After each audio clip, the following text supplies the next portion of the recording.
नमस्कार छात्रों।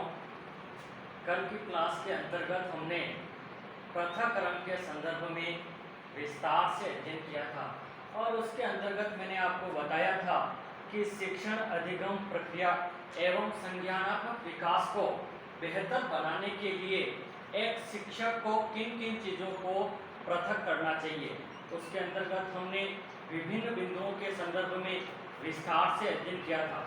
दोस्तों, शिक्षण के कार्य को आगे बढ़ाते हुए आज आपके समक्ष में एक नए टॉपिक के साथ प्रस्तुत हूँ।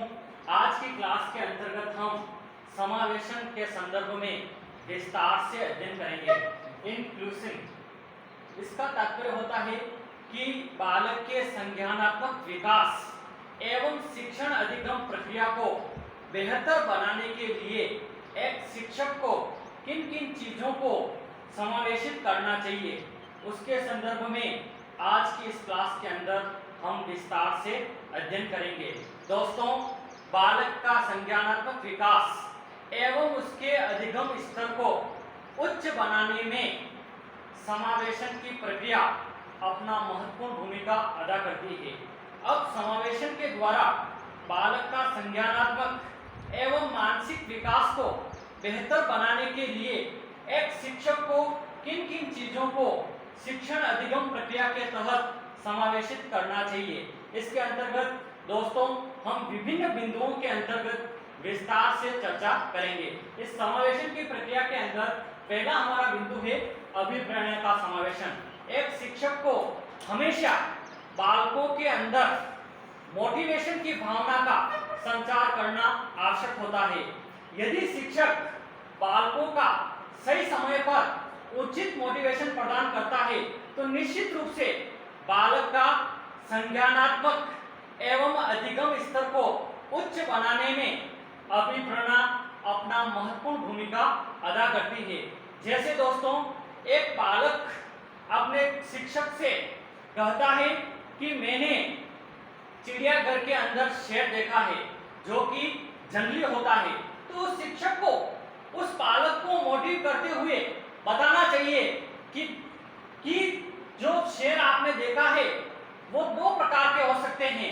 जंगल के अंदर रहेंगे वो जंगली होंगे और मनुष्य के द्वारा उसका पालन पोषण करके उसको व्यवहार परिवर्तन किया जाएगा तो वो पालतू हो जाएंगे। यानी कि जानवर दो प्रकार के होते हैं। यदि इस प्रकार की गतिविधि क्लास के अंदर घटित होती है और उस बालक को मोटिवेशन मिलता है तो निश्चित रूप से वो अपने ज्ञान के दायरे के अंदर और विस्तार करेगा। दोस्तों, समावेशन की प्रक्रिया के अंदर दूसरा बिंदु होता है पृष्ठ पोषण। शिक्षण अधिगम प्रक्रिया में पृष्ठ पोषण की अपनी महत्वपूर्ण भूमिका होती है। इसको हम फीडबैक कहते हैं।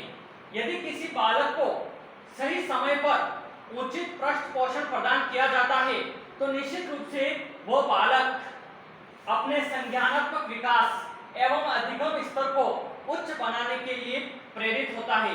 बहुत बार बालक के अंदर इस प्रकार की असमंजस की स्थिति होती है कि मैं जो ज्ञान प्राप्त कर रहा हूँ क्या वो सही है या उसके अंदर किसी प्रकार की कमी है। यदि शिक्षक उचित समय पर बालक को उचित पृष्ठ पोषण प्रदान करेगा तो निश्चित रूप से बालक के अंदर जो भ्रांति है वो निकल जाएगी और अपने ज्ञान के दायरे को आगे बढ़ाने के लिए वो और आगे विकास करेगा। दोस्तों, समावेशन की प्रक्रिया का तीसरा बिंदु है स्वतंत्रता का समावेशन, फ्रीडमनेस। यहाँ पर फ्रीडमनेस से हमारा तात्पर्य है विचारों की फ्रीडमनेस, यानी कि बालक को अपने विचारों के विकास के लिए पूर्ण रूप से स्वतंत्र छोड़ना चाहिए। यदि बालक के विचार के अंदर कोई आइडिया आता है और वह शिक्षक के समक्ष उस आइडिया को प्रस्तुत करता है तो शिक्षक को उसके विचारों को समझते हुए उसके विचारों को और विकास की गति देने का कार्य करना चाहिए। इस प्रकार से यदि बालक को दूसरा, यदि विद्यालय के अंदर शिक्षालय के अंदर बालक आता है तो वहां पर भी बालक को पूर्ण रूप से स्वतंत्रता प्रदान करनी चाहिए। यदि उसको स्वतंत्रता प्रदान होगी तो निश्चित रूप से वो जो अपना संज्ञानात्मक विकास करना चाहता है, अपने अधिगम स्तर को और विकसित करना चाहता है तो उसके अंदर स्वतंत्रता उसके लिए बहुत ही उपयोगी सिद्ध होगी। इसलिए एक शिक्षक को हमेशा बालक के साथ स्वतंत्रता के विचारों के साथ विकास के अवसर प्रदान करना चाहिए। दोस्तों, समावेशन का चौथा बिंदु है सकारात्मक दृष्टिकोण का समावेशन। सकारात्मक पॉजिटिव थिंकिंग। एक शिक्षक को हमेशा सकारात्मक दृष्टिकोण वाला होना चाहिए। यदि उसके अंदर पॉजिटिव दृष्टिकोण नहीं है तो वो बालक के साथ उचित न्याय नहीं कर पाएगा, क्योंकि बालक सबसे यदि किसी से अपेक्षा करता है तो सबसे अधिक अपेक्षा अपने गुरुजी से उसकी अपेक्षा रहती है, और शिक्षक यदि उसका दृष्टिकोण सकारात्मक नहीं है तो वो बालक को सही मार्ग पर लाने के लिए विफल सिद्ध होगा।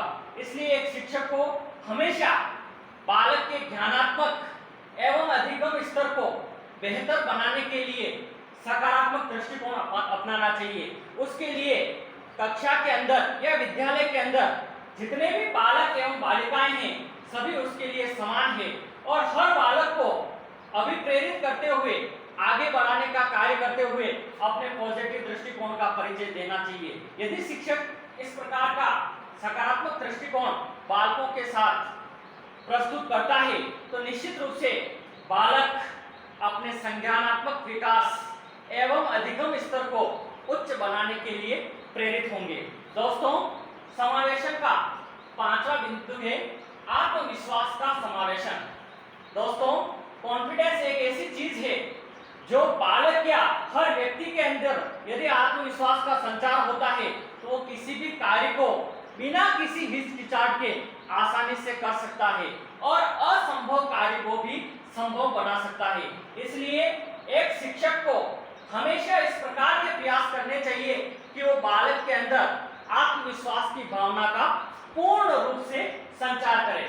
यदि बालक को कॉन्फिडेंस बढ़ाने का कार्य करेंगे तो निश्चित रूप से बालक ज्ञान के क्षेत्र के अंदर अपने मानसिक विकास को अभिप्रेरित करने में महत्वपूर्ण भूमिका अदा करेंगे, और साथ ही साथ बालक अपना संज्ञानात्मक एवं अधिगम स्तर को निरंतर द्रुत गति से आगे बढ़ाने में सफल होंगे। इसलिए एक शिक्षक को हमेशा बालकों के अंदर आत्मविश्वास बढ़ाने का कार्य करना चाहिए। दोस्तों, समावेशन का छठा बिंदु है सृजनात्मकता का समावेशन, यानी कि बालक के अंदर क्रिएटिविटी को इंक्लूड करना चाहिए। सृजनात्मकता से हमारा तात्पर्य है कि ऐसी क्रिएटिव वर्क करना ताकि बालक के ज्ञान के क्षेत्र के अंदर और अधिक तीव्र गति से विकास हो। दोस्तों, शिक्षण के अंदर बालक कई प्रकार के क्रिएटिव एक्टिविटीज करते हैं, जैसे कि मिट्टी के खिलौने बनाना, कागज की नाव बनाना, या अन्य बालक का यदि ज्ञान का लेवल उच्च है तो यदि वो किसी यंत्रीकरण के द्वारा किसी मशीन आदि का निर्माण कर रहा, तो ये सारी जो गतिविधियां होती है वो क्रिएटिव एक्टिविटीज कहलाती है। और यदि एक शिक्षक बालक के अंदर सृजनात्मक प्रतिभा का विकास करने का हरदम प्रयास करेगा तो निश्चित रूप से बालक का संज्ञानात्मक एवं अधिगम स्तर उच्च बनाया जा सकता है। इसलिए शिक्षक को हमेशा सृजनात्मकता अपने शिक्षण के अंदर इंक्लूड करने का प्रयास करना चाहिए। दोस्तों, समावेशन का अगला बिंदु है रुचिपूर्ण गतिविधियों का समावेशन। दोस्तों, शिक्षण के अंदर इंटरेस्ट की अपनी महत्वपूर्ण भूमिका होती है। यदि बालक को जो शिक्षण कार्य करवाया जा रहा है या बालक का संज्ञानात्मक विकास करने के लिए जो अधिगम स्तर से संबंधित अपने कंटेंट को प्रस्तुत किया जा रहा है, यदि वो इंटरेस्टिंग है, रुचिपूर्ण है, तो निश्चित रूप से बालक रुचि के साथ उसको अधिगम करने का प्रयास करेगा। इसके लिए एक शिक्षक को अपने टीचिंग वर्क को हमेशा इंटरेस्टिंग बनाने के लिए रुचिपूर्ण गतिविधियों को अपने शिक्षण के अंदर समाहित करना चाहिए। इसके लिए शिक्षण को रुचिपूर्ण बनाने के लिए एक शिक्षक को कई प्रयास करने पड़ते हैं। विभिन्न शिक्षण विधियों का प्रयोग करना, टीचिंग लर्निंग मटेरियल का प्रयोग करना, या बालक जिस गति से सीखना चाहता है, कहानी के माध्यम से, कविता के माध्यम से, फिल्म प्रोजेक्ट के माध्यम से, या अन्य किसी गतिविधि आधारित शिक्षण के माध्यम से, तो उन तमाम चीजों को अपने शिक्षण के अंदर सम्मिलित करना बहुत ही जरूरी होता है। तभी बालक का संज्ञानात्मक एवं अधिगम स्तर को उच्च बना पाएंगे। दोस्तों, समावेशन का अगला बिंदु है निर्देशन एवं परामर्श का समावेशन। गाइडेंस एंड काउंसलिंग, एक छात्र का सबसे अच्छा मार्गदर्शक यदि कोई होता है तो वो शिक्षक होता है।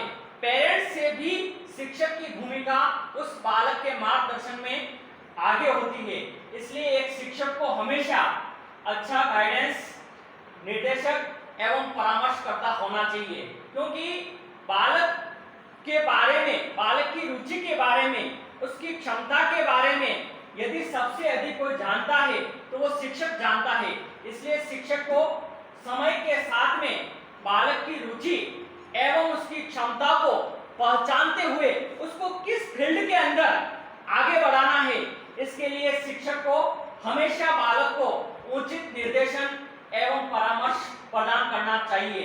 दोस्तों, हम हमारे जीवन के अंदर बहुत सारे बालक एवं बालिकाओं को ऐसे देखते हैं जिन्होंने अपने जीवन के अंदर उच्च मुकाम को हासिल किया है, तो निश्चित रूप से उनके पीछे उनके शिक्षक का निर्देशन एवं परामर्श महत्वपूर्ण भूमिका अदा करता है। और बहुत से बालक एवं बालिकाएं ये कहते हुए पाए जाते हैं समाज के अंदर कि पढ़ने के अंदर या प्रतिभा में हमारे अंदर भी कोई कमी नहीं थी, लेकिन हमें अपने शिक्षक का उचित मार्गदर्शन नहीं मिला, इसलिए आज मैं अमुक फील्ड के अंदर कार्य कर रहा हूँ। यदि मुझे उचित परामर्श मिलता तो मैं इस फील्ड के अंदर न होकर के उस फील्ड के अंदर होता। तो दोस्तों, निर्देशन एवं परामर्श बालक के संज्ञानात्मक विकास एवं अधिगम स्तर को उच्च बनाने में अपनी महत्वपूर्ण भूमिका अदा करता है। इसलिए एक शिक्षक को हमेशा अच्छा निर्देशक एवं परामर्शकर्ता होना चाहिए। दोस्तों, समावेशन का अगला बिंदु है बाल केंद्रित